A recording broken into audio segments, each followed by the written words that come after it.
Opa, beleza? Viemos aí então para o nosso segundo vídeo, ainda dentro da abordagem acerca da justiça da pena para a sociedade.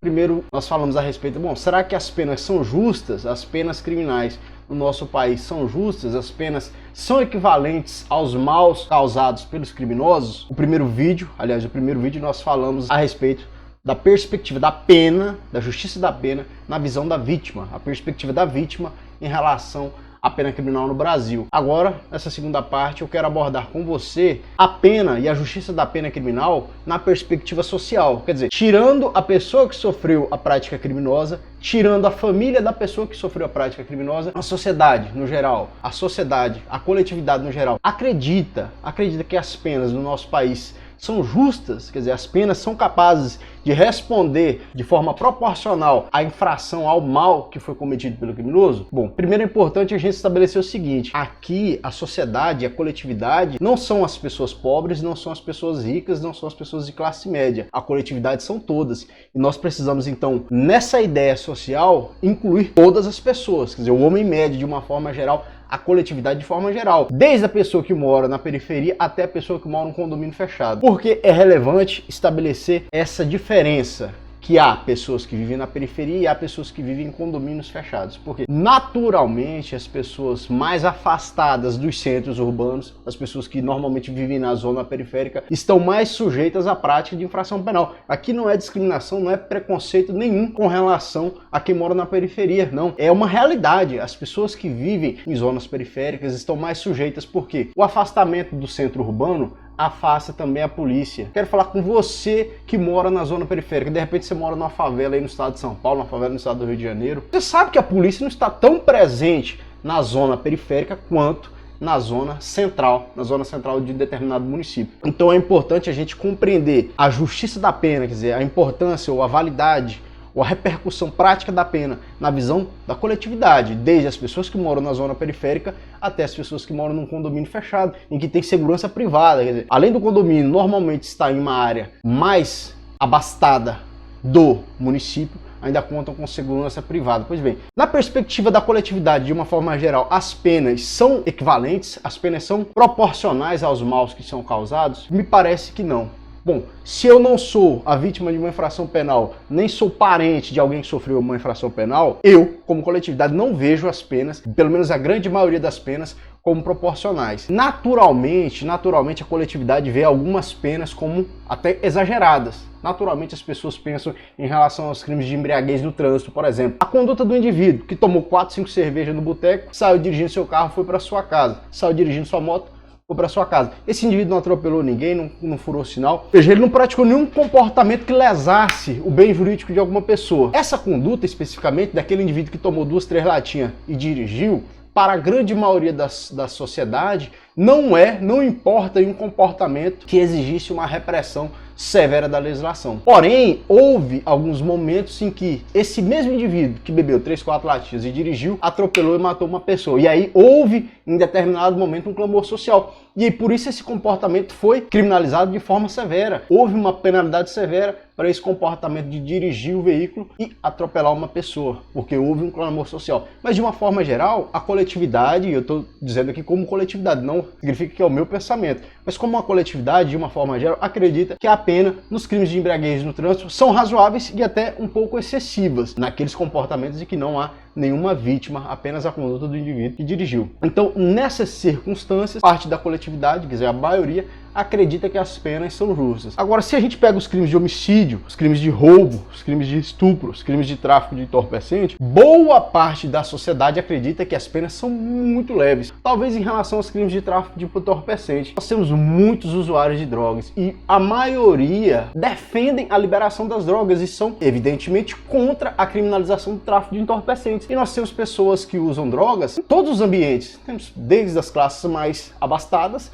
até as classes sociais menos abastadas. Então, pessoas que vivem nos centros urbanos consomem drogas, assim como as pessoas que vivem na zona periférica. Isso é uma realidade. De uma forma coletiva, para boa parte da sociedade, as penas dos crimes de tráfico de drogas são excessivas. Mas as penas em relação aos crimes de roubo, de estupro, de homicídio, essas são muito ínfimas, muito ínfimas. Agora, dentro da coletividade, eu acredito que você vai concordar comigo o seguinte, dentro da coletividade há uma parcela social que nunca sofreu nenhum tipo de crime. Você tem dúvida de que tem gente que nunca foi roubado? Gente que nunca foi furtado? É claro que tem, e são muitas pessoas. Pensa uma pessoa que normalmente cresceu e viveu num condomínio fechado, quer dizer, a possibilidade dele ter sido sujeito a um crime de furto ou roubo é muito pequena, porque dentro do condomínio fechado há uma segurança, né? A gente não pode tapar o sol com a peneira, fingir que isso é uma irrealidade. As pessoas que moram no condomínio fechado, que possuem uma segurança privada própria, além da segurança estatal externa e também realizada de forma interna, essas pessoas são menos suscetíveis à prática de crimes do que quem mora na periferia, quem mora de repente numa zona que mal chega a iluminação pública, percebe? Então há algumas pessoas, há uma boa parcela da sociedade que nunca sofreu nenhum tipo de crime, nunca sofreu um furto. Quer dizer, se você já foi furtado, você sabe o que ia ser furtado. Eu lembro quando eu era criança, eu fui furtado de uma bicicleta, eu tinha uma bicicleta e a vagabundagem foi lá e furtou minha bicicleta. Quer dizer, deixei a bicicleta dormindo dentro do quintal. Aliás, eu fui dormir e a bicicleta ficou dentro do quintal. Acordei, cadê a porra da bicicleta? Tinha sido levado. Então eu fiquei,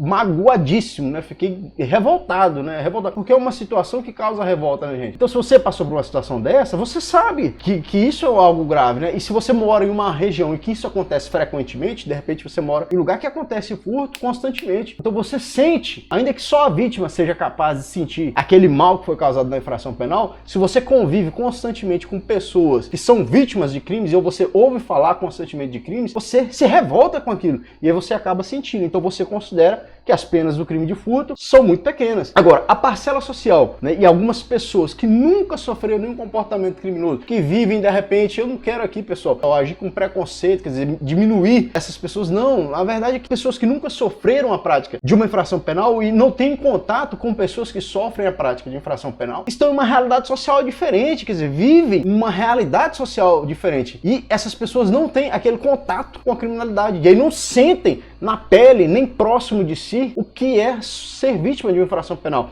E essas pessoas talvez consideram que as penas em alguns crimes de furto são excessivas. Quer dizer, furtou uma bicicleta, o menino vai pegar 2 anos de prisão, nossa, que grave. Bom, porra, o cara cometeu o furto de uma bicicleta, o cara é ladrão. O cara é ladrão, alguém, porra, se aquela bicicleta é de um trabalhador, aquele trabalhador tá fudido, pô, porque o cara furtou a sua bicicleta. Independente de ter empregado violência ou não, o cara cometeu o furto de uma bicicleta. Então, esse comportamento para aquela pessoa foi grave. E para as pessoas que moram no bairro ali, vai ser grave também, pô. As pessoas sentem. Então, apesar da grande maioria social considerar em vários momentos que a pena é excessiva, crimes de trânsito, às vezes crimes de tráfico, e que às vezes a pena é aquém do necessário, quer dizer, a pena é muito reduzida, homicídio, furto, roubo, por exemplo, estupro, há uma parcela social que vai considerar que em muitas, quer dizer, em mais circunstâncias, inclusive os homicídios, inclusive os roubos, inclusive os furtos principalmente, vão considerar, uma parcela social vai considerar que as penas ali são razoáveis, as penas são justas, né? E aí se atribui também a realidade social do indivíduo, e aí